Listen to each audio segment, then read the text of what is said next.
dressed up today, thank you. And I was also sharing with him that a lot of you work from home. So for folks who do not know me, my name is Neeraj Chauhan. I'm the Chief Technology Officer for campus. I've seen a lot of you in Zoom boxes and some in person. We're very excited today to have Professor Hilbert, Dr. Hilbert, come talk to us about AI. He first came to us through a request. The request was to turn on board on our Gmail account, which led to a conversation with him. I did some snooping on him online. Very soon found out some videos, and the video is a little retro, but I fell in love with just his teaching style. Learned that the power grid, which is scary, 99.9% of the power grid is managed through Gen AI, which is shocking and surprising. It's been like that for a long time. Stock market, more than stock market, 70-80% of the stock market is done through Gen AI. So we asked him, and he was very generous. What we are trying to do within IET is getting a little ahead of the demand with Gen AI, which is going to happen. As if you're tracking it, it is growing leaps and bounds every day. Some new announcement every day. So he's the first person in the series, AI series. Our in-house expert, Dr. Jones, Andy Jones, will be the next person on November 29th. There is lunch, so if you RSVP'd, the lunch will be after the event, and the bathrooms are out to the left. I think those are all the announcements. Did I forget anything? No. All right. With that, I'm going to turn this over to you. Thank you. Okay, so the title is really, I don't know, because that's what we were talking about, so what's the deal with about ChatGPT? And I have 60 slides, and I'm hopefully going to finish in 60 minutes so we can talk a little bit. If I go longer, as we academics usually do, then we're just going to talk over lunch, I guess. All right, of course, many of us were surprised. I was also surprised. So I'm working in digital technology. I've been researching digital technology, the effect of it on social development for 20, 25 years. And I always knew that the Turing test will be passed at one point. That it will be passed in early 2023 was a surprise to me. I thought I would have more time, and I wasn't sure if I'm still going to see it during my career. But that was a big milestone. I mean, put on by the founding father, right, of our field. And ChatGPT was not only that; it's also the fastest diffusing technology in the history of humankind. There's never been anything that diffused so quickly through life as ChatGPT. So that was a big one. So I use it a lot. I use it like 3-4 hours a day. I don't write anymore myself. Now I have to my defense, I have to say I did my fair share. I wrote 6 books and over 100 articles. So I did my fair share of training that thing. But now I let it write for me. So the other day I was asked also to write a short bio about myself for some kind of talk I did. And I did the reflex did the normal thing. I just asked for ChatGPT, right? Who is Martin Hilbert actually? And then it said back, well, he's a researcher and professor. He's currently a professor at the University of Southern California. Now that is like, confusing the Golden State Warriors and the Lakers, or literally confusing like the Bruins with the Trojans. Like literally, that's what he did, right? So that is really not okay. So, and he created the concept of digital ladders. Never heard of that, but sounds really fun. Digital ladders, cool. Okay, so what we do is we regenerate the response and see what we can get now. And so, okay, he's a researcher and so forth, and he served as the head of the Information Society program at the United Nations Secretariat in New York. How fun, it just promoted me. I did, for 15 years, do that, but for the Secretariat in Latin America and Santiago de Chile. So it just promoted me from the regional secretariat to the global secretariat. That's why I like talking to it, right? So what you do is now you give RLHF, they say that very fast in the industry, and we'll talk more about it, RLHF, reinforcement learning with human feedback, in order to fine-tune it. Basically, that's kind of like putting lipstick on a pig. You don't really change the large language model, you just kind of like try to kind of like, put the lipsticks on top. You can also break that RLHF eventually, so that's called jailbreaking, and you can still get down to what's really there, but we RLHF it, and you say it really that fast, RLHF it, and we give it feedback, and we say, okay, it's a little bit better, and then it comes up with, what is it? Oh, he's a professor at the University of California, Davis. Look, it actually finds it finds the things out correctly at the end. You just RHF it a few times. And he did a lot of important things, and that earned him the nickname of the digital Aristotle. All right. So that's why I like to talk to it so much, right? It's like, wow, only compliments. So GPT, what a gallant, stop it, Digital Aristotle, And so, okay, then afterwards, when you kind of like come to your senses again after all of these compliments that you get from it, I'm like, okay, so I never heard of that. Like, where does it have it from? So I did the obvious thing. I went to Google. You remember Google? That misinformation machine that breaks democracy, drives our children into suicide, and all of these. And now we go to Google as the source of knowledge, of truth. That's how far we had come. So I put in, first of all, I was actually curious a little bit further. So I put digital Aristotle and the other LLM that does images, and I thought maybe my face come up just to check it first. So I first went with the LLMs, and I thought like maybe I put in, what does the digital Aristotle look like? And my face did not come up, this thing came up, which obviously, as we all know, the digital Aristotle has 3 feet. Okay, that's what it looks like. And then I went to Google and said, okay, that cannot be. So what is actually, I put in Martin Hilbert and digital Aristotle, and 1 trillion web pages indexed, right? Not one single result found. It's like, okay, I'm not crazy. Google thinks the same thing. So then actually I asked it, so where did you learn that Martin Hilbert's nickname is the digital Aristotle?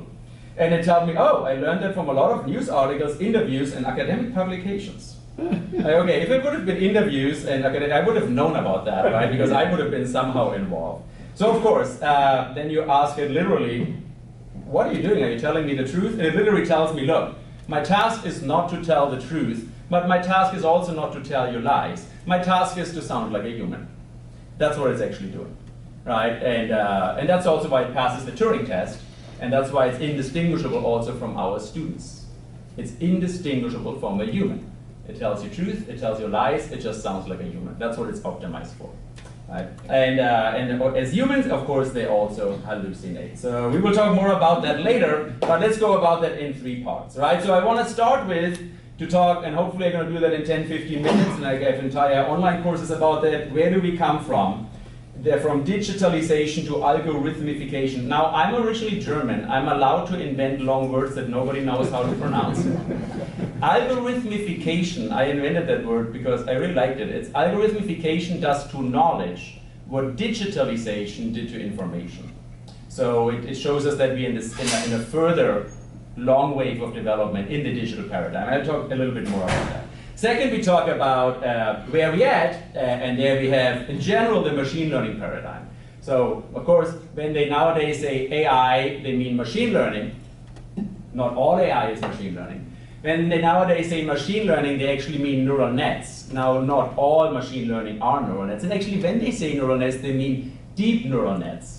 So not all neural nets are deep neural nets, but actually that's what they refer to. And when they refer to Gen AI, they refer to transformer-based large language models in deep neural nets. So when the New York Times says AI, actually that's what they mean. That is not all of it, but that's the stuff that works. It works for Elon Musk's self-driving cars, it works for Facebook, it works for Google, right? That's basically, most of it, that's basically it. It's deep neural nets. So we have to talk a little bit about what that paradigm is about. And what the paradigm is about, we automated the knowledge process. And that's a lot to swallow for a species that calls themselves Homo sapiens. Because that is like an identity ego crisis, right? It's like, wait, like, isn't that supposed to be, yeah. So we have to talk about what that is about. And then third, where do we go? And here we talk a little bit about Gen AI, and I'll just throw in 2-3 examples from research and from teaching as well, because I think that's what we talk about here, right? All right, so let's get going with the first part. The digital paradigm in general refers to an era of human development, where we learned to transform information, and that went in 2 parts. First, we started by telecommunication. Communication is the transmission of information through space. Then we learned we can also transmit it through time. So Claude Shannon, who invented single-handedly the digital age in one paper in 1948, not too long ago, according to me, the most influential paper ever written, I mean, Einstein was great, but didn't really change the life of my grandmother, right? Claude Shannon wrote a paper and it changed entire humankind, right? Single-handedly invented the digital paradigm in one paper in 1948, right? So he was working in Bell Labs, so he's a telecommunication engineer. So he's like, you use digital in order to transmit information through space. Then we said, okay, you can also transmit it through time, we call that storage. So everything we transmitted through space, we saved in these big storage spaces. And then we started to analyze these storage spaces, and we call that knowledge. Right? So we mean the second paradigm here already. Now usually, social evolution, the society evolves together with its technologies. Like our brain and our entire body is not much different to what it was with the Homo species 2 million years ago. Like 2 million years ago, 2,000 years, Jesus Christ. Like that is not, like that's nothing for evolution. You don't really, if you would take, a peer of Jesus Christ here and would shave him and put it in a, you probably don't distinguish that is not one of us. Right? However, we think of ourselves much more developed than 2,000 years ago or 2 million years ago. And that has to do with how we collaborate with our technology. Our colleague Harari, Yuval Harari wrote a lot about that, right? The history of Homo sapiens and so forth. And so usually in innovation theory, we distinguish between these different paradigms. At the beginning, we learned how to transform matter, and we also did that in different stages. That's what's important to me. So Stone Age, Bronze Age, Iron Age, we all know about that, right? And then we learned how to transform energy. Well, fire came first, then water, all the water mills, for example, the aqueducts of the Incas, for example, and the Khmer empires. Then steam, of course, the steam revolution, very important for England. Then the electricity, the combustion engine. So that also went in different stages. And we have, each one of them has sub-waves. We call them Schumpeterian long waves. That's what I want to call your attention to, right? So we first learned to transform matter. Then that's basically, we had artificial, claws and teeth. Then we transformed energy, that's artificial muscles. And now we learn how to transform information, that's artificial minds. Basically, that's what it's about. And naturally, no surprise, it also goes in different stages. And according to me, we are now in the second stage already. So that thing of the telecommunication and the databases and so forth, that thing has to be solved. That's like so previous wave, right? So we are now entering from the data and communication into the knowledge age. So basically, and all of that at the end we call human progress. Now each one of them adds on to the other one. So as I will tell you now, it still produces value to do mining, and the mining companies are actually extremely rich. So if you take a rock out of Mother Earth and you wash it, you get copper out of it, that's extremely, a lot of value still in that. Or oil, that's extremely valuable, right? Then optimized energy, if you produce cars, that is how the transportation system, that's still extremely valuable on top of that. It doesn't lose value, it gets more valuable. But this paradigm is on top of optimizing the information. So we optimize how to take rocks out and how to drive cars. That's what we do on top of it. It still creates value down there, but it's an aggregate value, they say in economics, right? A value that is on top. And the economy is driven now by this paradigm, by the paradigm up here, while the paradigms down here still create value. I just want to be very clear. But this here takes the lion's share of it. And you can see that, for example, 10 years ago, energy was still important. Now it's really not. If you see the energy companies and how it compares to big tech, it doesn't really matter, right? So technology companies have taken over the world economy. It's not like this is the talk of the future. Now, in the minds of old white men who fight wars over resources and land and so forth, this message has still not gotten there. Right, so we still fight like proxy wars, 18th century style, because we still think we live in that era. But the world economy has long moved on from that. And the wars actually, the real wars that we will understand in the future are actually also fought right now, but they're fought like they're cyber wars and they're mathematical wars, right? It's very likely, as they say, that if a third world war would ever come around, it's a war on mathematics, because that's what really starts to matter much more than territory, matter, or energy, and so forth. Now, and if you look at the world economy, that's also what's dominating. I mean, these 5 companies all call themselves artificial intelligence companies. None of them says I'm a database or an iPhone company. They call them all themselves artificial intelligence companies, not try figure. And people tell me, oh yeah, that's just post-pandemic that they got important, but it's actually not. I mean, if you go back, they've been even way before the pandemic. These have been ruling the world for the last 10 years. I mean, these two switch places depending on how Mark Zuckerberg messes up in Congress and his latest Congress thing. But the fair, or Jeff Bezos, you know, like who can auto damage themselves more, and then they go up and down. But this is the last 10 years that they've been dominating the world economy. Artificial intelligence companies. They have much more cash than any bank has cash. Right? They dominate that actually. And as you said, as we already said before, right? If 80% of the decisions on the stock market and 99% on the decisions on the electric grid are taken by artificial intelligence, and if half of the marriages in the United States come to be because some artificial intelligence algorithm on some online dating site suggests that these two actually, you should meet each other and then they get married and have children. If you say like, hey Martin, we discovered this extraterrestrial species, 80% of the resource distribution, 99% of the energy distribution, and 50% of the procreation decisions are taken by the system. I'm like, you don't need a chip in the brain to understand that you long merged as a species with that system. Way beyond any point of return. You cannot take it off. Now you could get rid of your smartphone, go in the Andes mountains or go in the desert, and you probably survive as a human. If you're good, probably for a few days. But under no circumstance can you argue that you're co-evolving with us as a society. You throw yourself 2 million years back to being a half monkey. If you, with our society and our evolutionary pressure actually doesn't work on the human body anymore, it works on the societal scale. That's what Harari is also telling us, right? As an evolutionary pressure acts on society, you would not be co-evolving with us if you got rid of whatever, digital communication. So that's far, so we emerged with that beyond any point of return, and we're in the second stage of the knowledge. And I tell you one of these companies, let's take Amazon, one of the big top 5, how they do that. Right, so there's the digitalization that happens basically in the real world, and there's the algorithmification that happens in the platform economy.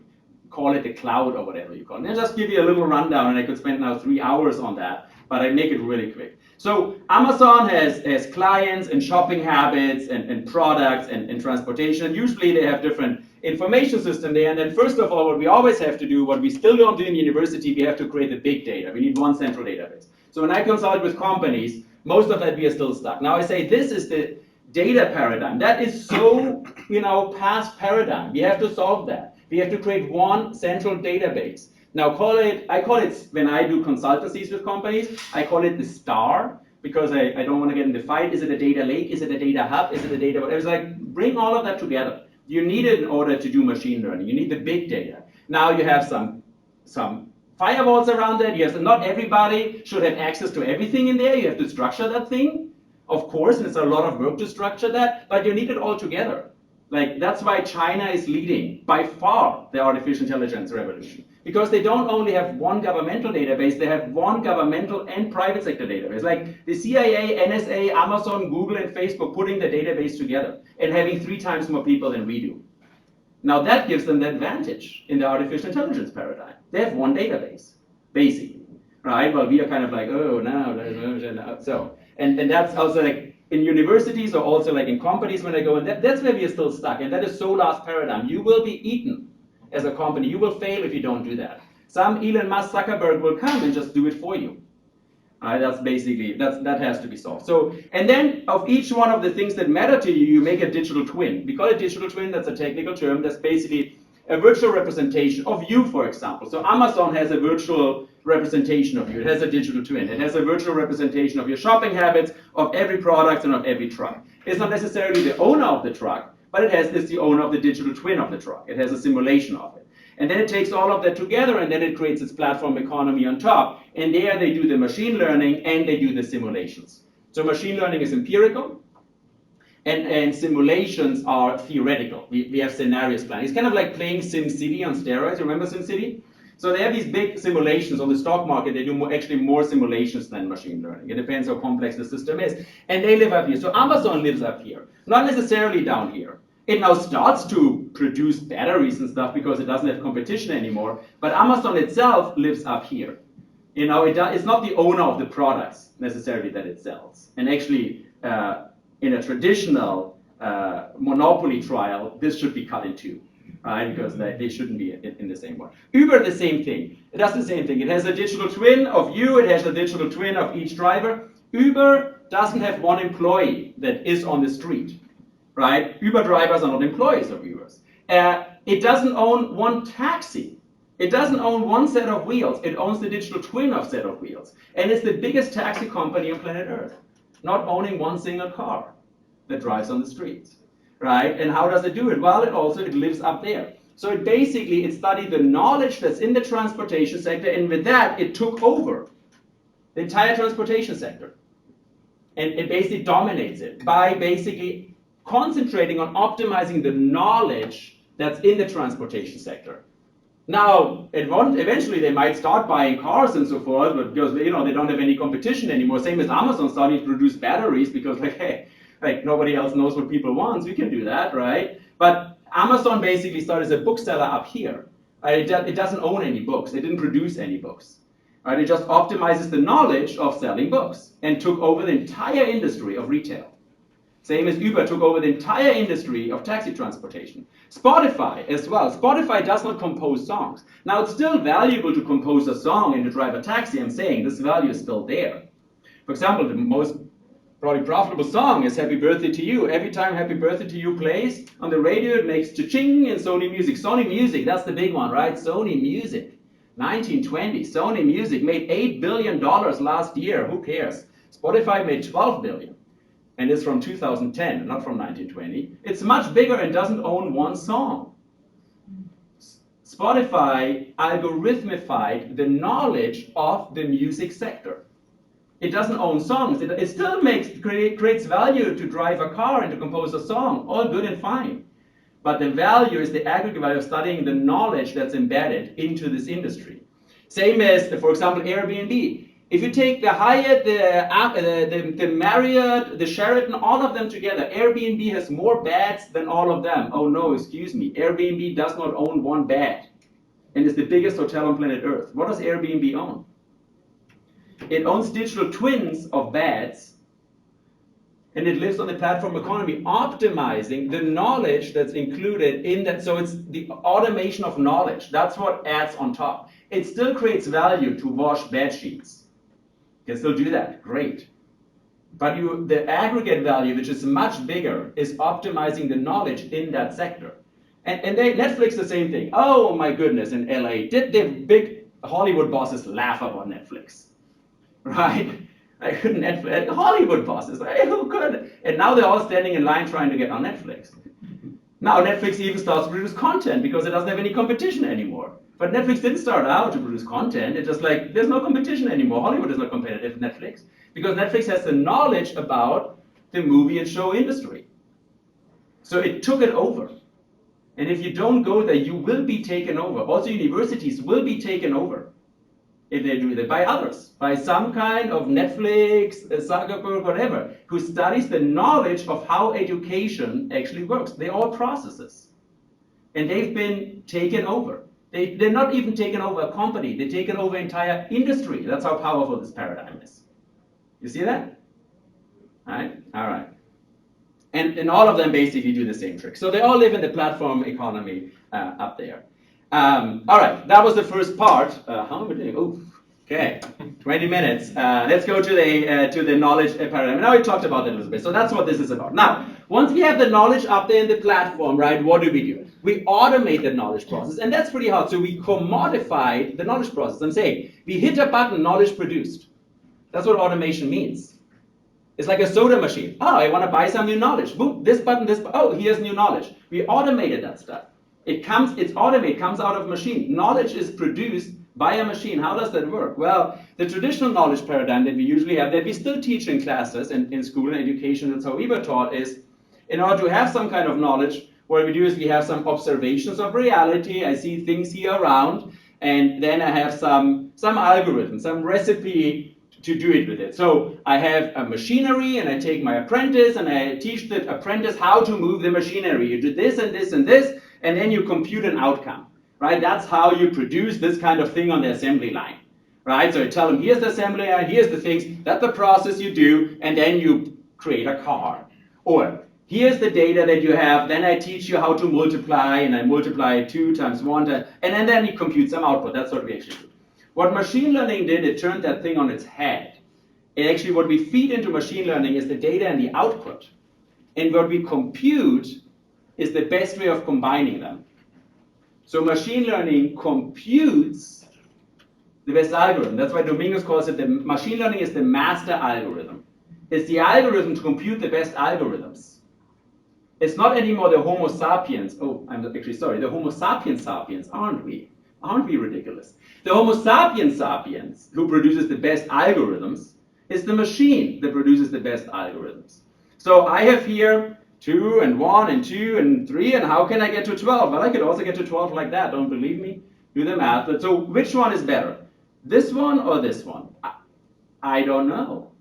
But the machine basically explores the best way of coming up with that. So the focus of this paradigm is not in producing outcomes. The focus of this paradigm is finding the best algorithms.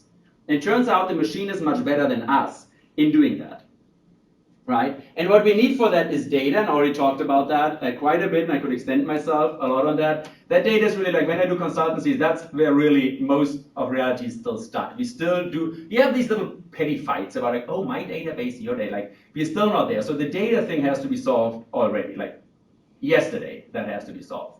And really solved. That's a very mundane problem there that we have. It's a basic input, all the data together. Compartmentalized, not everybody needs to know about your sexual orientation, your teacher doesn't need to know, but should all of that be on the same database in some sense? Yeah, that's actually where the paradigm. We need all the data, because it's not up to us to decide what is the data you need. It's the machine. Our job is to give it all the data, right? And to assure that there are no abuses with ethical boundaries. Then our second job is to give it a goal. Where do we want to go? That's only the 2 things we are in charge. Then it's the machine to decide how to combine where we are and where we want to go and how to get there. So we say, we are here, we want to go to Rome. Now there are many ways that lead to Rome. Many ways. Right? A lot of ways. And it really is important that you define your goal well. And we'll talk about that. Hopefully we get to AI alignment. They call it the alignment problem. Because often we don't specify the goal well. You say like, I want to go to Rome. Well, make sure you also say you want to get to Rome alive. Or with all your limbs. Or you want to get there fast. Or you want to get there energetically efficiently. So defining the goal well is very important. In LLMs lingo, we call that prompt engineering. Right? But because that's one of the 2 inputs. Our input is just all the data, and LLMs have all the data. Actually, all the information in the world is not enough. We simulated data to give them even more data than all the information that was accessible. And then it's very important that the only other job we have is prompt engineering. Give it the goal.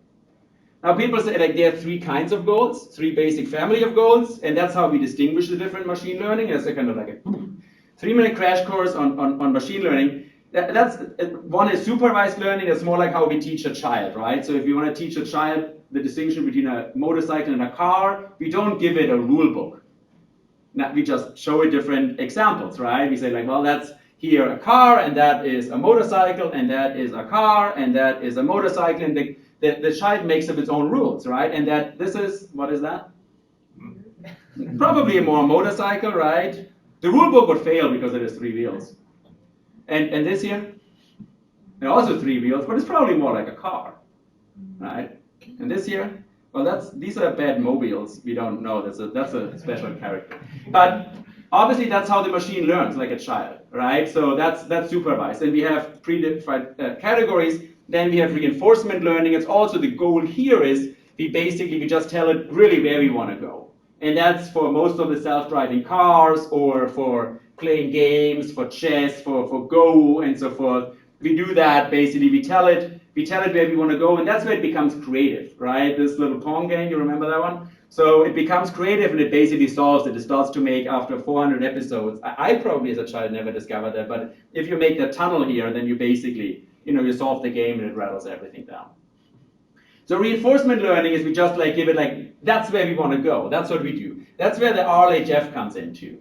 So we basically train the large language models, and then we use human feedback to tell it that's good, that's bad. That you're not allowed to talk about, right? We RLHF it. We just give it what are our values? What is important to us? Win the game or win it safely? Right? So we RLHF it. So that's reinforcement learning. And then the last one, often the goals, people say oh, unsupervised learning doesn't have a goal. Yeah, it does. Unsupervised learning is we are not clear about our goal. We don't know our goal, but we still give it a goal family. So unsupervised learning still has a goal. The goal is discover patterns in the existing data.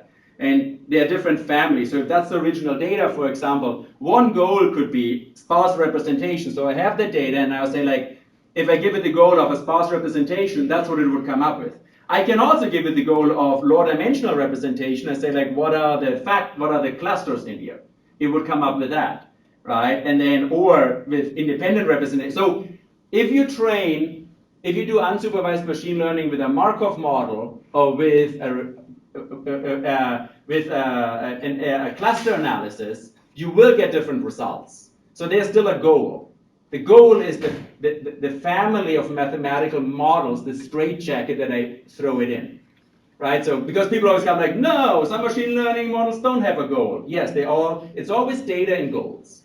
And I'm doing that for many years. I never found an exception. That's the two inputs, data and goals. Right? That's the two things that we give it. And that's what the big guys do, right? So for example, in social media, we have data, we have people, we have your friends, we have news. That's why it's called media, social media, literally. These are the data inputs. And then we have a goal. Well, it's a company, so the goal is maximize profit and tell me whatever you want. That's the goal. The YouTube recommender algorithm is called the watch time maximization algorithm. Now try to guess what it does. Tries to make you addicted. That's what it optimizes for.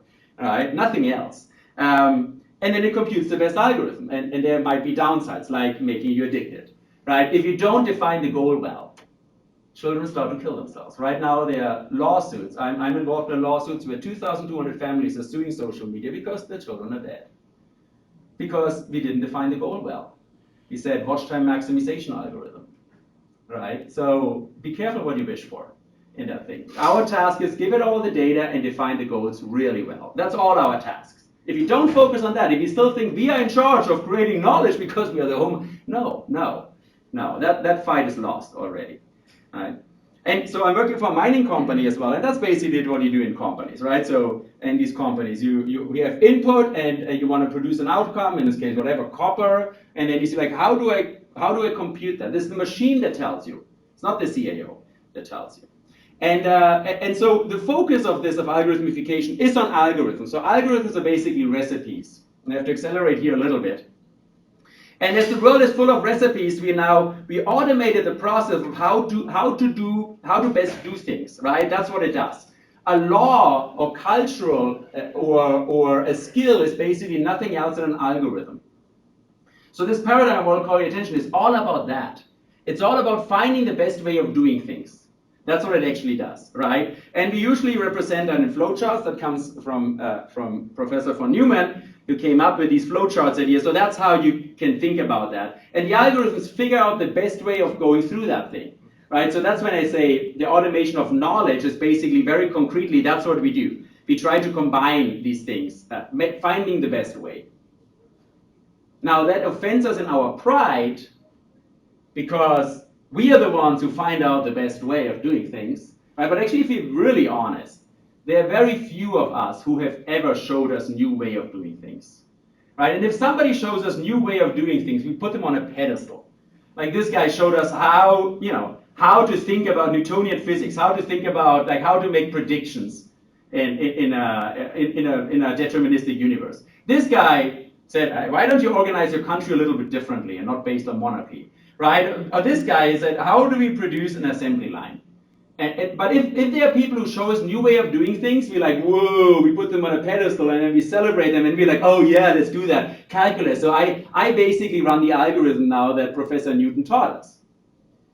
But we love coming out with new ways ourselves, right? We actually like that, right? You figure out things, and of course, who else is very good at that is not only George Washington and Henry Ford and Albert Einstein, it's also, of course, your boss, who is very good at coming up with new algorithms, and you. And I'm telling you, not anymore. No. It's not you who, in this paradigm, will come up with the best way of doing things. That's not our task anymore. Because machines are much better in coming up with you. So this is what actually, that is what this paradigm is about. Right? People still don't get it. That's what this paradigm is about. It's the automation. We are selling the best way of doing things by hitting a button and producing it. Now, what we have is giving it data and the goal. That's all we do. Right? And then we are just executing it, just like the rest of the robots. Right? Because that's actually, that's what it's about. All right, and that's also like when I do consultancies as well, so that's what you do, right? You see reality, and then you have these algorithmic representations, and we use machine learning in order to represent them better. Or we do that in the metaverse as well. Then we do 3D representation. So if I go in the mining industry or work in the car industry or in medical, that's basically what this paradigm is about, right? And we use machine learning to find the best, to co-pilot us. So these LLMs are called co-pilot to find the best way of doing things also in reality, to design a new product or to, I don't know, extract natural resources from planet Earth. Now, it's still valuable to produce a car, it's still valuable to extract stones, but what's much more valuable is finding the best way of doing things, right? And I probably have to skip now very quickly the ethics discussions, but I want to come back to that if you're interested in that. We should talk about that, but I want to go into Gen AI and then we can talk more about ethics. Because I want to finish at the hour and then have half an hour for discussion. Did I just lose that?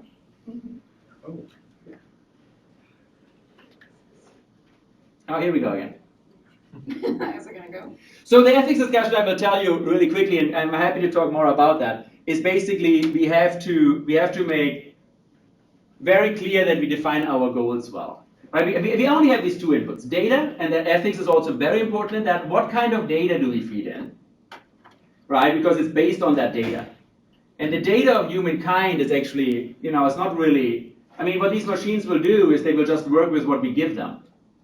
Now, if we feed them the data of the past 2,000 years of humankind, obviously what the machine will learn about humankind is that it's extremely racist and sexist and whateverist. Right? It will learn from that. So how we feed the data in is very important. And who has access to what kind of data? So what I call the star and how it's organized, this data lake data hub, and who has access to what, that's all part of the ethical discussion, how you clean that thing. What you want to keep in there and what not. That's very important. The second very important discussion is the goals, because that's the only other input. And we have to be very careful, and that's called AI alignment, of how we define our goals. As I said, you want to get to Rome or you want to get to Rome alive? And be very careful with that. You want to watch time maximization, or you also want to make sure that children are not harmed? Like, how do you define your goals? And that's the only two things we can screw up. Right? So that's basically the ethics discussion. All right, and now came Gen AI, that actually it's generative artificial intelligence. Same as we have a lot of static web pages in Web 1.0, and we have a lot of apps and like Google Maps and YouTube apps in Web 2.0, which are more interactive. With 3.0, we have a lot of intelligent assistants, basically. Then we have, like, as many web pages we have, we will have and many apps as you have in your phone, we will have as many intelligent assistants, right? So that's why they call them, Microsoft calls them co-pilots, GitHub calls them co-pilots, right? The intelligence assistants, each one will have different skills. And the skills we also do with prompt engineering, basically advanced prompt engineering, or with RLHF. We like mark the different skills out them. So that's all. We thought always in artificial intelligence, for example, right? We want to create an artificial Napoleon. So we try to like create Napoleon like from the bottom up, right? He wasn't very tall, from the bottom up. Now that never worked. What does work is we created basically a general intelligence, and there's a connotation, and then we carved Napoleon out of it. And now you can talk only to Napoleon. but it also has general understanding of humankind. So that's how we do it now, the other way around, right? So what we do when we have all these intelligent agents, we actually take a general model like ChatGPT-4, and then we carve out different skills. That's what we do with the prompt engineering. That's when you leave your window open and you continue the conversation. Right? A little bit more sophisticated, but that's what we basically do. So that's right now the race. So students of mine and whatever who tries to, the new billionaires basically do that. The new Zuckerbergs, whatever, Bezos, they will come up with companies that carve out different characters that are specifically useful for specific things. For example, GitHub has the GitHub Copilot, you probably played with if you're software people, right? And that's kind of really good at coding. Now, I just want to show you how quickly that went, right? So the paper came out in 2017 called Attention is All You Need. And from there on, it basically exploded. So the black line is human skills, and you can see handwriting recognition, speech recognition, image recognition. It took us like a decade, like, whoa, like, it took us like, wow, 7 years, that's so long. It took us to, master image recognition. But now basically language understanding that came about in a year. And that's because of the number of parameters and the number of layers. Now the number of layers, companies usually don't even publish because it's not really, you can do a lot, like the layers don't really tell you something. The numbers of parameters are much more important to show you the complexity of it. And this is an exponential here. You see, like it's not even like even the exponential has an exponential in it. And you can see here there's kind of like the deep learning era in the last 13 years, and then the last, since 2017, you see the transformers. And you can see how the number of parameters basically explodes here. That's, for example, ChatGPT. You can see the number of layers, as I said, is not so important. The number of parameters here is extremely important. So ChatGPT estimated to have 100 trillion parameters. That's, if I take every human being on planet Earth, it's about 12,500 unique parameters for every human on planet Earth. So I don't know, okay, we all have common parameters, like we all have a gender, we have five personality traits. I can probably explain 80-90% of a human's behavior with like 50 parameters. It's very predictive. Like we are not so unique, right? And here we have 2,500 unique parameters. That's how complex these things are. It's mind-boggling. Right? And then also the data that's trained on. Like the biggest single book, biggest single source has all the books that ever been written. That's 8%. All the books that ever been written, right? Wikipedia is 3%, and the rest is just like everything on the web. And that wasn't even enough. They had to simulate data. So they took all the Wikipedia articles and said, write new Wikipedia articles, there's not enough. So all the information that's in the world was not enough, and they trained it with even more. So the complexity of these things is really impressive. Now, what was the surprise? That with that complexity, only by studying syntactic, only by predicting the next letter, next token actually, of a word, it was able to derive semantics, meaning, and it understands meaning. And that was the impressive thing. That's basically what it did, right? And that was the surprise. And the crux here is the attention mechanism, the auto attention mechanism. The paper is actually very readable. 2017, attention is all you need. All Google authors. Now they didn't publish it because Google is the gorilla in the room, and if the gorilla coughs, everybody catches a cold. So they just invented it like that is really awesome, but we're gonna see if somebody else wants to burn themselves. So this little company, which was supposed to be open, and Elon Musk spent a few $100 million, I think, to make AI open, called OpenAI, came about. Then they realized, woo, that's really powerful. So of course they closed it down, and it's not open anymore. And Google basically allowed them to go ahead. See, like, hey, see if you burn yourself. Didn't burn themselves, all good. Microsoft bought in, and now the competition. But we're all waiting for Google, of course, to publish Gemini, which is about to come, I don't know, every week, every month now, which is the big LLM from Google. Google didn't even start. I mean, Google has Bard and so forth, and Bird and so forth, but they didn't even start it. So Gemini, which supposedly with all the YouTube data and so forth, we're going to be multimodal, and that's what everybody's actually waiting for, right? That the gorilla moves. So what can you do with that? So if you go to a Microsoft sales pitch, Microsoft, of course, bought into OpenAI. That's what they will show you. Bing Enterprise, I learned we have access to Bing Enterprise, right? So what can you do with Bing Enterprise? Here, you go in and for example, you're a salesperson to sell an e-bike. So there's this e-bike, I give it my characteristics, and I say, give me a sales pitch for that e-bike with that characteristics and it will come up. It tells you that would be the characteristics of the e-bike if you want to do a sales pitch to that. And it's like, well, actually, that's not enough. I give you a 300-page report that my engineers gave me about this e-bike because I'm the marketing guy. From this report, 300-page report, make me a marketing pitch, and now do an analysis of my e-bike with the competitor in the market, and compare it with the competitor in the market, and make me a table that compares these two, and now make me a SWOT analysis, strengths, weaknesses, opportunities, and threats, that compares my product with the product of my competitor, and then give me some social media posts of how I can post that, give me how I can communicate that in an email to my colleagues, give me a conversational guide to talk with my boss, what is the expected growth rates, and justify that. And at the end, what I find great, very helpful, because I do that a lot, is make a PowerPoint presentation out of that I can present then to everyone else in the next lunch brown bag. Now, if you would pay a marketing guy, whatever, 100-something thousand a year to do that, you probably have to work 1 or 2 weeks on that. We did that in 1.5 minutes, right? Now, is it perfect? Well, I don't know, but it's your co-pilot. You're still responsible for doing it. So the productivity increase of that is insane. Right? Now, you might say, like, okay, so that's for them. So yesterday I sat down and was like, okay, so what could be in it for us? Well, let's do the same thing, and maybe we can do also it in 1.5 minutes. And I'm stuck again. We could also I did the same exercise yesterday. And,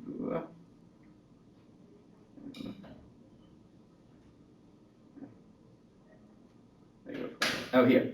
So, for example, I wanted to talk a little bit in a conversation actually with Steve about Hugging Face versus Amazon Bedrock. So these are two basically providers of large language models, and you can go with Amazon, you can go with Hugging Face. And the question was, like, how do they compare? You can go in and all the ChatGPTs and all the other things are in there, and then you can basically like use them. And so I wanted to know, well, I asked ChatGPT, what's the difference between Hugging Face AI models and Amazon Bedrock as a service, right? In order to use it. And so it gave me that here. That's Hugging Face, that's Amazon Bedrock, it's great. The key differences is this: focus, model variety, and usage. Then I said, well, now create a table with 3 columns comparing those two on 5 different characteristics. I want required skills, you need to know coding, pricing, variety of models, and then give me 2 characteristics that I cannot think of but you think are important. So it puts out that, and it tells you what's the difference between them. And then I say, now make pest layer analysis, the technological, legal, and environmental impacts between them, and compare them. So that how would you have done that before? Well, you Google, you go on Reddit, you spend your afternoon on doing that, right? Now that basically, it's like, see what a productivity increase that is? Like, how much of the day do we spend doing research? So, and the same thing so that's a big productivity increase. Same thing for my students. So before that for my students, I would say, like, read a paper and make a, whatever, SWOT analysis to say something, right? But 10% of the students would use LLM, and that's not really fair. So I had a really tough summer because I didn't know what to do. So at the end, there's no solution. I made it obligatory that everybody must use LLMs. There's no other way. They must use LLMs. And I cranked up the heat. It's like, don't read this one paper, give me now you read 5 papers, you do there's another, you do and then you publish the paper. If they don't use LLM, they could not go with that rhythm. They could not. But that's the only way I could make it fair. Because the 20% who were using it, like, had a fun afternoon off, and the other ones were doing, like, work from the last century, like Googling, right? So I mean, the productivity increase is not only that. If you do software, you probably played with Copilot from GitHub, right? So GitHub did a randomized control experiment. They really professional coders. And they gave 50% Copilot and 50% not. Productivity increase was over 50%. Happiness increase was over 70%. The good thing is that, because what do you do as a coder? And I'm getting very upset because, like, when we learned how to code, right, that's where we were. We were there at 3 a.m. like, what is this comma? What's the thing? Why does it not, right? And now you're basically like, you have somebody who explains everything to you, and you just like code with it. I mean, coding is very different. I was like, all my students, I taught Python before. It's like, no, I just like. And saying, oh, but I cannot access the ChatGPT API because I don't know Python. I just ask ChatGPT. nothing I can teach you. Just ask it how to access the ChatGPT API in Python, and then just copy paste everything it tells you, and that's what you do. I don't need to, that's what it tells you. And they can do it in a few minutes. It's nothing, so the 50% productivity increase, go figure. That's crazy, that's nuts, right? And also the satisfaction of it, right? They have to think less when they have to think, when I have to think, it's the fun stuff. And here, 50% faster than developers who didn't use GitHub Copilot. Now, also for other professions, the Boston Consulting Group, they did a big experiment where they actually, 7% of all the consultants, 750 consultants, they give a typical consultancy task, and they also did a randomized control trial. I mean, these are publications, they come out as we speak, right? And so that's what you see, these highly paid consultants, how much do they earn? 500,000 a year, right? And so 500,000 a year for a consultant, and see the productivity increase from quality from a 4 to a 6. I mean, that's nuts. Right, for somebody who's supposedly so smart that they earn $500,000 a year to begin with. And then with this little Copilot, I mean, they increased it from a 4 to a 6. It's a 50%, again, a 50% productivity increase. The quality of their consultancy output. And then, of course, the bottom half benefits more than the top half. So the top half was already there. Like, our top half is getting pretty close to the intelligence of AI. I mean, we are not there, of course, we're still below, but we are almost, like, the smartest of us are almost as good as AI. Homo sapiens. That's great. But the bottom half, it's further away, and obviously going with a Copilot increases the more. So the bottom half increased by 40%, and the top half only by 20%. It's like 20% productivity increase, in a day. The usual productivity increase like 2% a year. This is boom. See the jump that's coming? That's nuts. Then of course, but then they say, oh no, but it's not perfect. I found a way where it's actually very dumb, and that's also what they did in this paper. We sought a task that AI couldn't easily complete. Our goal was to design a task where consultants would excel, but AI would struggle with. And they had to think really hard, and they found one task where AI was struggling with. And yes, and this one task they could show that actually the consultants were better. Great. And that's the sport nowadays, right? How can I find one thing to show, like, hey, he is still better. I found this, and I really thought long and hard, and I found one, right? And there's this, you can go in there's this archive of ChatGPT failures. And it's really funny. It sometimes fails on what for us is silly. But that's, for me, that's more like, this is you remember Ray Kurzweil? The futurist, and he always had this game, it's called Only Humans Can. It's like when we compare ourselves to AI. Right? Only humans can do, and we've been playing that game. Like, only humans can understand speech. No. Only humans can play chess. Well, we tried that. That's how it basically started, right? Like, that was 25 years ago. It seems like yesterday. It was 25 years ago, right? And that's like, okay, yeah, chess, but only humans can play Go. Because Go is much more complicated. You cannot brute force compute. You need intuition. You need gut feeling. You need this uniquely human, no. So that, okay, only humans can, like, qualitative, like this is all qualitative images. That's arts and humanities. Only humans can, images, okay, no, but only humans can, speech, the voice of a mother. Only you, no. Faces, the face of a father. The only humans can, okay. But only humans can graduate from AP English essays, right? And only humans can pass the bar exam. No. So in recent days, we actually stopped, and we are now playing that ChatGPT 4 outperforms ChatGPT 3 because the only humans can, we don't do that anymore. Like, we lost on so many fronts, and this is like, so this looking for ChatGPT failures is basically that. Right? We're trying to still play the game that Kurzweil has told us we're playing for the last 50 years. Only humans can, and then we're like, okay, rip it off the page. And we do have to think long and hard. I'm happy to talk about that as well. What is the place of Homo sapiens? Or are we still Homo sapiens? Like, this thing's going to be very big. We will evolve into a new species. There's no way, no two questions about it. This is one of the last generations of the Homo sapiens, as it is. How we will evolve, like in the good way we evolve. We can talk about existential threats. It might also end here. It's also, we can talk about that too. But the Homo sapiens thing will not continue in that sense. It cannot. Because the sapiens thing has has been automated, right? So we will have to automate, we'll have to reorganize ourselves in a new species. And the best way, and we can talk about that, we'll merge with these machines, but then we also won't be Homo sapiens anymore. We will be whatever, Homo Bulgarian or something, right? But the species basically must kind of like end here. And that's nothing bad.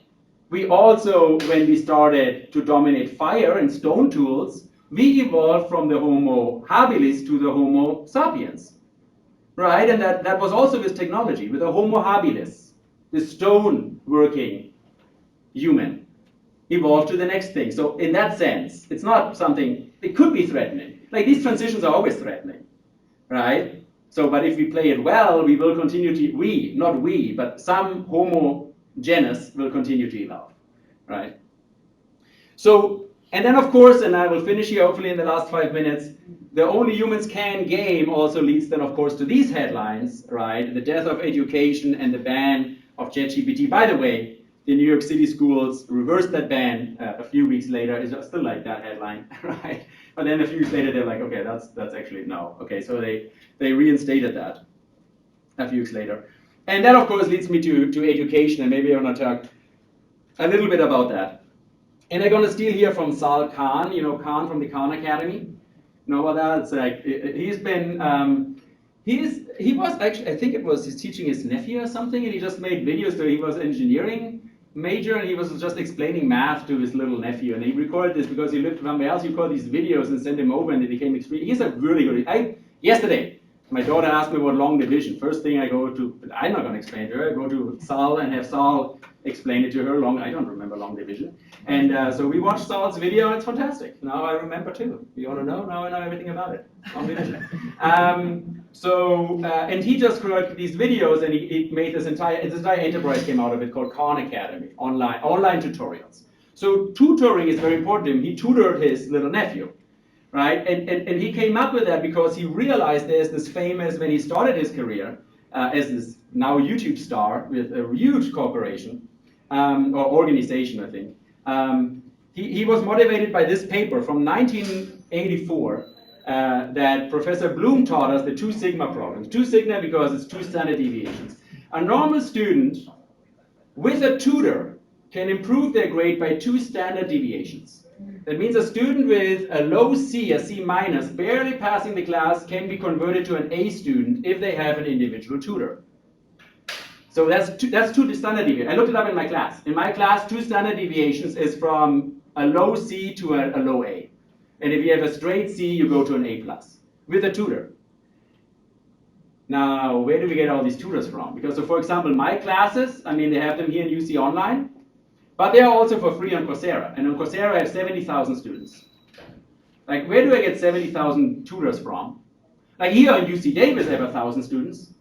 Like, where do I get 1,000? They give me 2 TAs to grade multiple choice exams. That's what they give me. And now they want to take Examity away. And I don't have any, like without Examity, I cannot even assure anymore that these students who pay $6,000 for a class do the work themselves. Like I have no, like how can I assure any integrity or education for like, you know, now I would say if I would really do it well, I mean, I would have a tutor for everyone and we could do 2 sigma, right, improvement in that. So that's how Sal Khan was motivated actually doing that.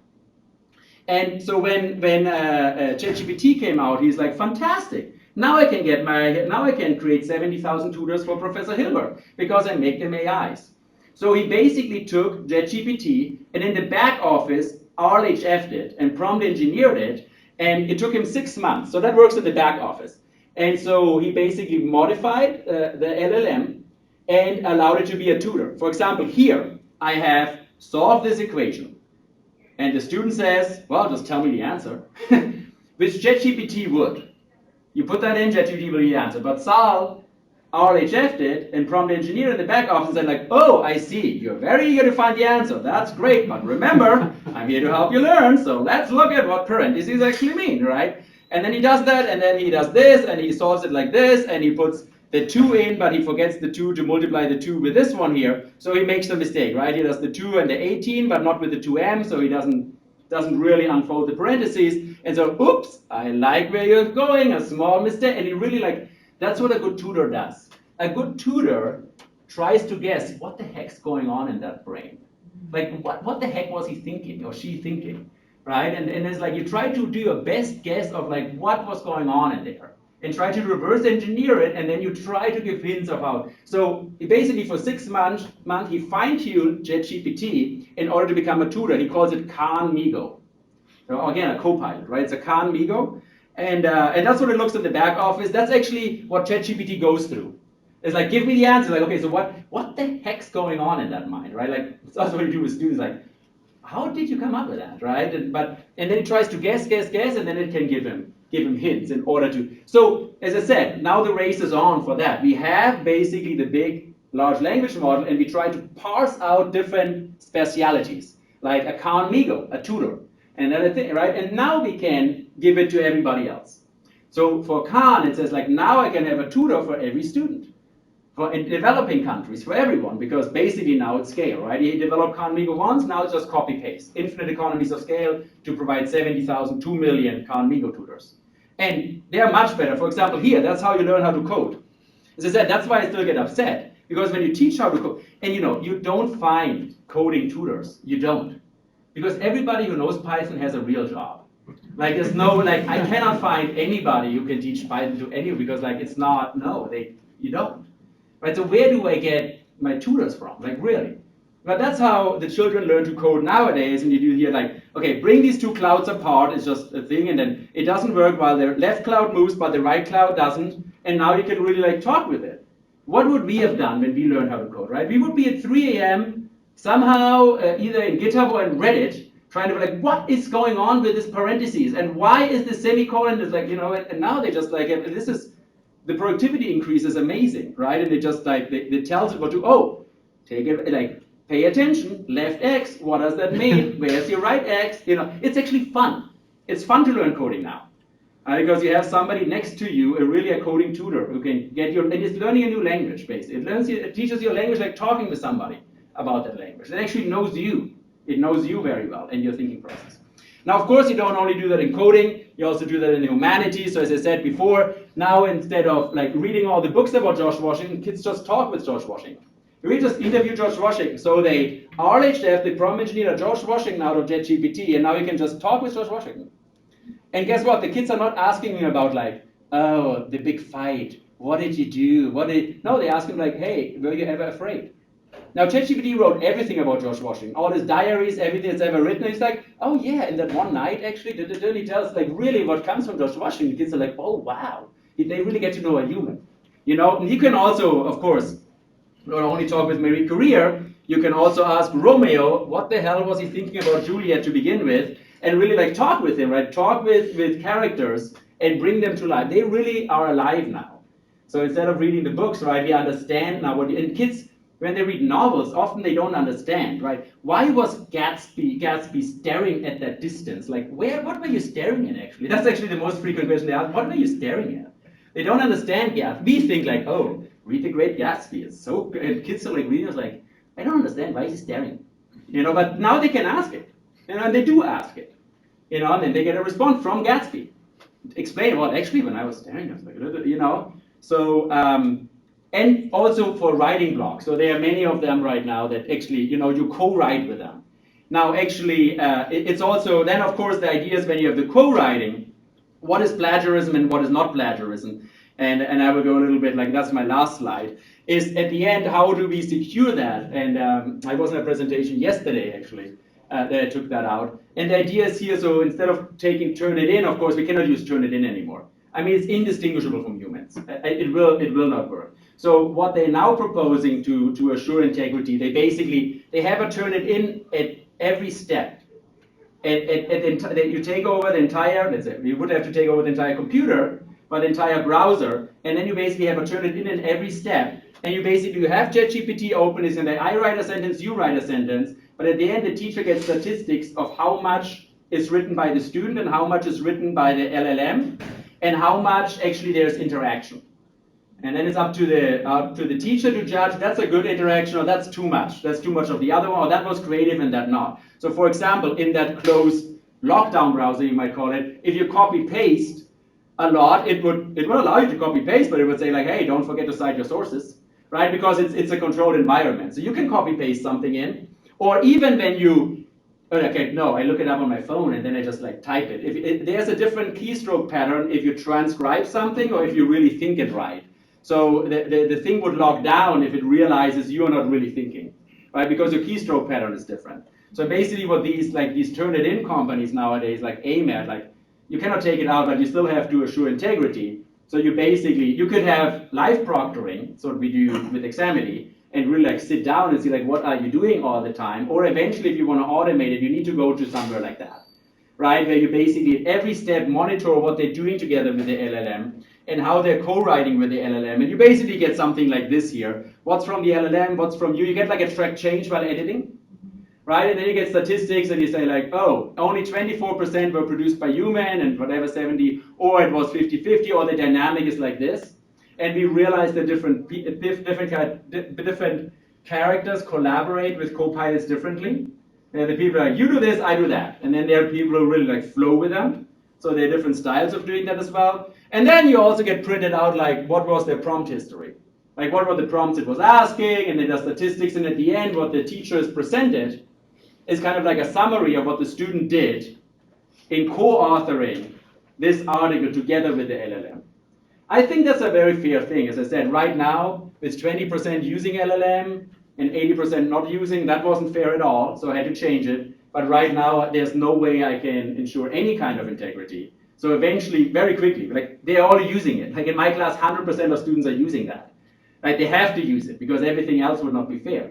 We very quickly have to go towards something like that. Like live proctoring is still the easiest thing. I just sit there and watch you doing it. Now, okay, open ChatGPT.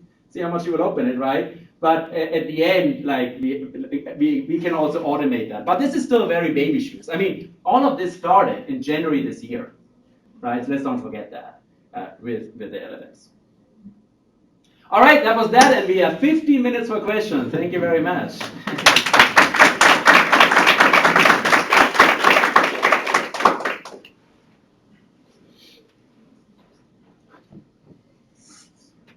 Right, I'll go first since I don't see any hands raised. Luigi Morali, I'm the CIO. A fabulous presentation. I learned a lot. Yeah. So my question is, how do I know that the response from ChatGPT or OpenAI is not hallucinating? When do I know it's the truth? When do I know I have to do more research? Yeah, you don't. That is something we have to, same as, you also don't know that from a human, by the way.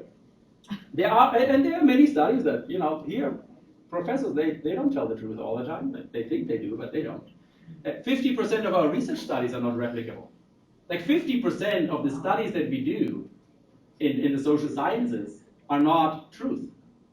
They happened once on that day that they did it, but it's not knowledge. It's not replicable. So even there we don't know. Just actually, on my first response, it's not fair to like say like, oh, an AI is always truthful, but human are 50% lying. Like even scientists, So first of all, we have to have the same standard. Second of all, no, we have to develop that, and I think a lot of research has to go into that. We don't know. So the only thing I tell my students is, it's a co-pilot. You are always responsible still for making sure you agree with that. And when you hit send from that email, it's okay that you use ChatGPT to formulate your email, and I do that. I mean, before I used like 2 or 3 hours a day on my emails. Now I do that in less than 40 minutes because I have an LLM responding my emails, right? So it is much more, and much more eloquent. I mean, remember, I'm German. I can be pretty harsh when I answer emails, right? But the LLM is not so nice. Yeah, that's great. People's like, what's going on with you? You became so nice. You're not so direct anymore. It's like, oh.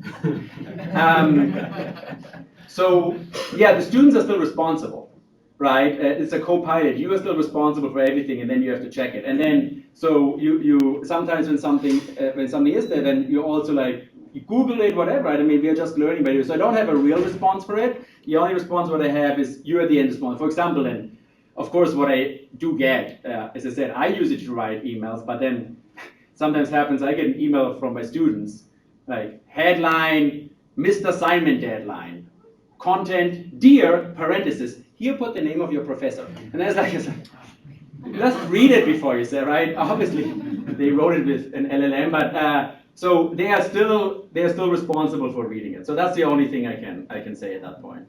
But it's a very interesting question. It needs much more research. Yeah. Now in coding, for example, it's very easy because either the code runs or it doesn't. Yeah. Yeah. No, not quite. It still needs to be tested in different scenarios. That's right. Even if it runs, it can be that it computes something different. Right. That's where Copilot can help. Right. Yeah. And they are also, like, honestly, we also don't understand. So basically, right now, what they're doing in the industry as well, they're building AIs to monitor AIs. Right? And then, yeah. And so there are some AIs that are more RLHF. So the RLHF is what the expensive part is. And then they monitor other AIs with that. Mm-hmm. So are you seeing the average grade go up in your class with everybody using GenAI? That's an interesting question. I have not, because I have also wrenched up the heat, right? I have wrenched up the, I have increased the demands that I have. Now I have seen that post-pandemic grades decrease at least by 1 letter grade. Like I have the same online class I ran before the pandemic. It's the same lectures, it's the same multiple choice questions. It's the same, I mean, it's drawn from a question bank that's large, but on average, I always ended at a B minus. Post-pandemic, with the same content running, I ended a C minus. So during the pandemic, and it's been online before. It's not like, oh, no, it's been online before. It's exactly the same content. It has been run for the last 7 years. Now I just redid the class because students couldn't anymore. So like, if they would increase a little bit in their performance, I wouldn't mind. They would probably catch up to the post-pandemic level, yeah, and to the pre-pandemic level, yeah. And then the other factor you talked about was the happiness factors. You know, there's so much stress with students in classes. So are you seeing that in your class now, where they have a tool to use, so they have more time to discuss things in class? Yeah, that's interesting. No, I didn't do any study or assessment there. They do like it. They do like it a lot. And they play with it a lot. And they're also critical. I mean, this is a generation that was raised during the Web 2.0 disaster. I mean, the social media thing is such a mess. It's such a mess. It's not only the lawsuits that I'm involved. It's like, it's been that was like our first encounter with AI. And it didn't go well. I mean, these recommender algorithms, they wreaked havoc in that generation.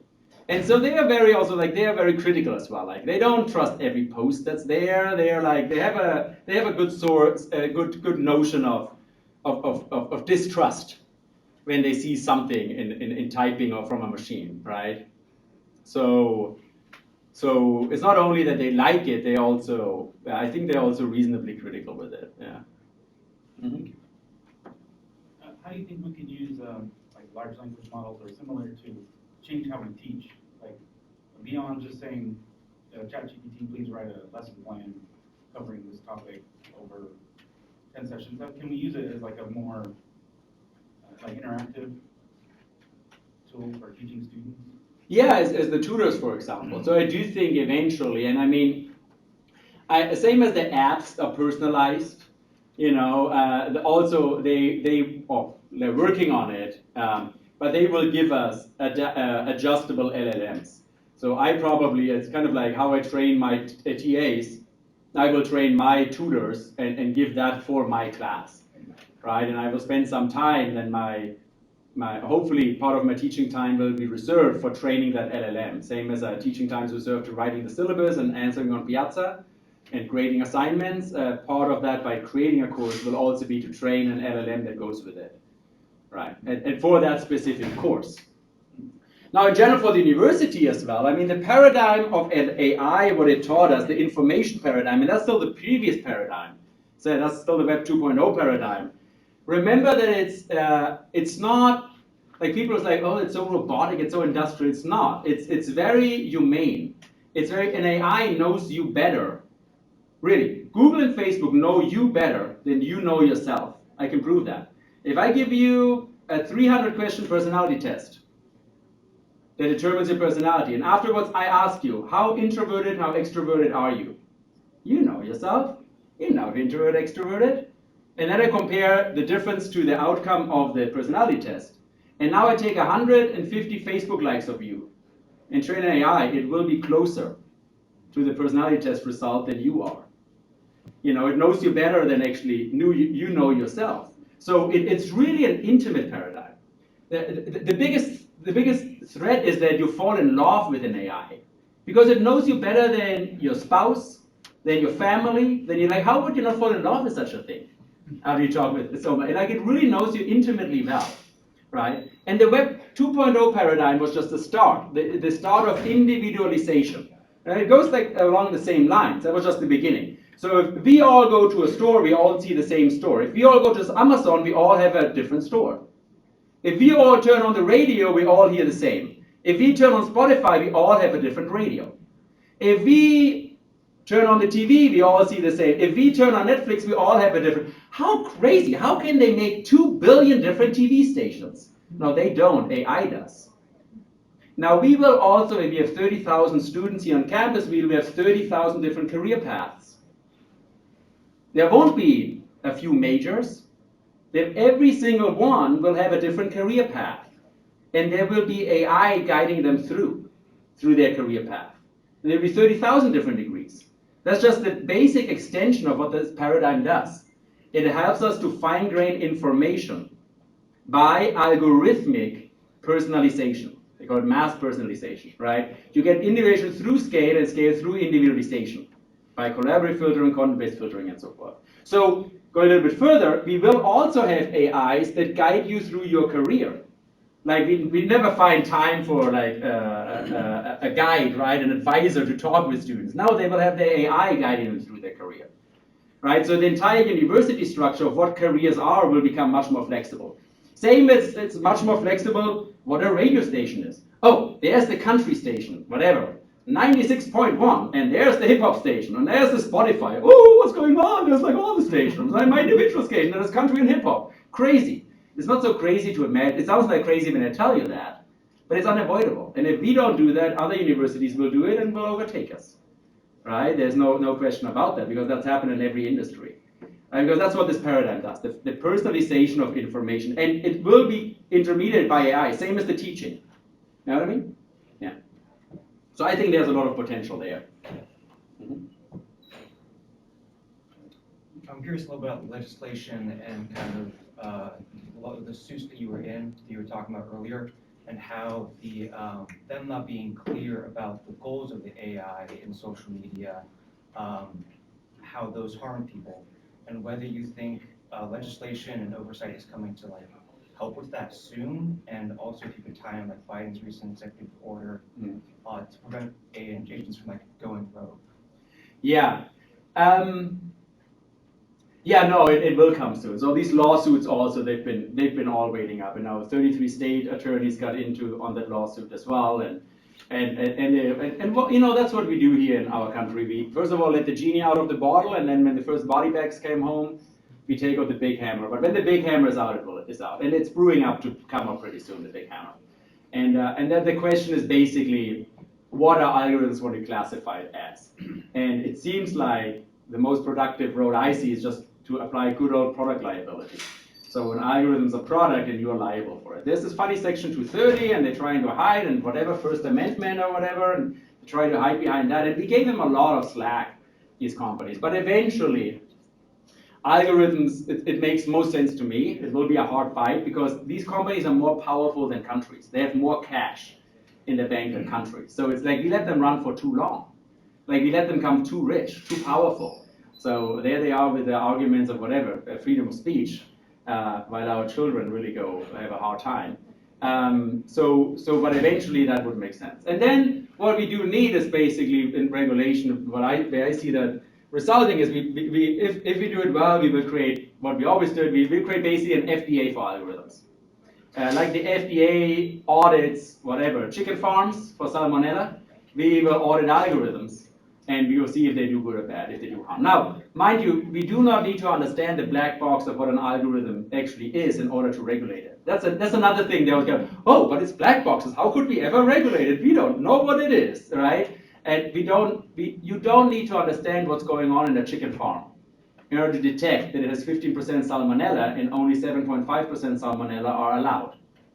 They shut it down. You don't need to find out what went wrong. You don't care. You see, as soon as it harms somebody, you shut that thing down.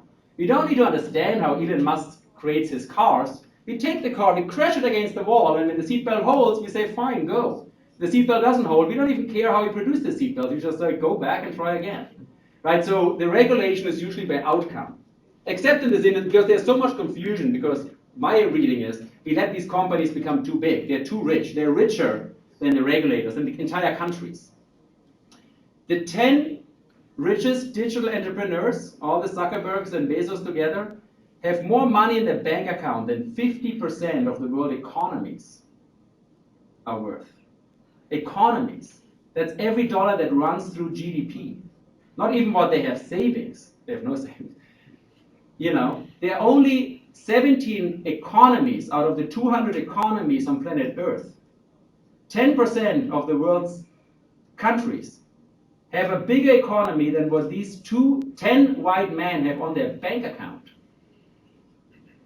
You know, that's pretty shocking. Right? So 180 out of 200 countries have a smaller economy than these two men. They can gather for a party. Now imagine the power they have. So we let it run for too long, right? And it's now very difficult to rein that back in. But eventually, I mean, the technological regulation always works like that. We kind of like have an FD, we have an audit, we audit it, and then we allow it and we don't allow it. And it's still not clear. So we did recently a study, and about 8 to 10% of recommendations of recommender algorithms are bad. I mean, they're bad. So you can say like, what's the good, what's the perfect, like how much of recommendations can be harmful? Is 8% okay? Maybe it is, or 2%, or maybe for children it should be 0%. But maybe for adults, maybe we can handle 10% of fake news, I don't know. So we have to start that. And usually you start it by creating a public sector clearinghouse, like an FDA, where academics and so forth meet, and then we come up with that. You know what I mean? So that, but it's an uphill battle. The idea is not innovative. So we've always done. It's just we facing a lot of resources that come against. Yeah. So following on the only humans can do this, I think I can envision a future now where some university is going to try just replacing professors with, an LLM or some sort of bot for some of their classes. Is that a thing we should try to prevent? Like they're going to say, oh, we had an expert review the content it generated and how it talks to students, and it seemed fine. Like you should just turn it loose. I mean, very honestly, there's no other way to educate all Africa on a college level. Same as Africa was never connected with fixed line telephony. They just leapfrogged into the mobile telephony paradigm. And now they're all Africa is connected. We could have never done it with fixed line telephony. It was 2% before mobile phones came. And now it's 95% have a mobile phone in Africa, right? And the same as with college education. We will never be able to bring it up to that. Like, so there will be like, how the different tiers are, that is, and I'm telling you, that's also like, that's why I had this little rant on examity, like, but that's the difference. Like, my content here, I teach it in my class. Students are charged between $3,000 and $6,000 for taking my class, depending if they're Californian or not. Between $3,000 and $6,000 to take my class for 10 weeks. They can see the same content on Coursera for free. UC Extension gives it on Coursera for free. Also, UC Davis is benefiting from it. Now, the only difference between Coursera and the $6,000 of UC Davis is that I have live proctoring, and I can assure the parents who pay the $6,000 that it was their kid who did the work. That's the only difference, honestly. So there's a lot, like there are many different, and now we are losing that. We are losing live proctoring, and like what do I have left? I mean, there are going to be many tiers of education. I probably, without examity, I will tell my students, don't spend the $6,000, just go to Coursera. Like honestly, there's nothing I can offer, really. A comparison for this. So now, is Coursera better? I think like if that's it, yeah, then that's better. Is live proctoring the only added value for a University of California class? No, it shouldn't be. It shouldn't be. But with 2 TAs that I'm getting, 250% TAs, there's not much more I can do with a 500 student class. Right? So we also have to really think about how do we stay competitive. How do we stay competitive? What is our added value? Yes, our added value is renting out apartments and stuff, but like, let's talk about in education. What is our added value? Right? And I do think there will be many tiers. There will be AI universities, there will be Coursera's, and there will be like, what are we? Where are we going? Right? And there's going to be some fierce competition. And of course, here we are, University of California, laughing. Coursera. Same as Hollywood was laughing about Netflix, and Sears was laughing about Amazon, and Sony Music was laughing about Spotify until they stopped laughing 3 years later. It goes very fast sometimes. It goes very fast sometimes, yeah. I've seen it in many industries. So as I said, right now I'm working with mining industries a lot. Because it's a really dirty industry. I want to help to clean up a little bit. But they are laughing too. It's like if you guys don't do that, somebody will do it for you, will take you over. Yeah. Because they're like that's an industry from the Stone Age, literally. And that's the arrogance they still have. Yeah.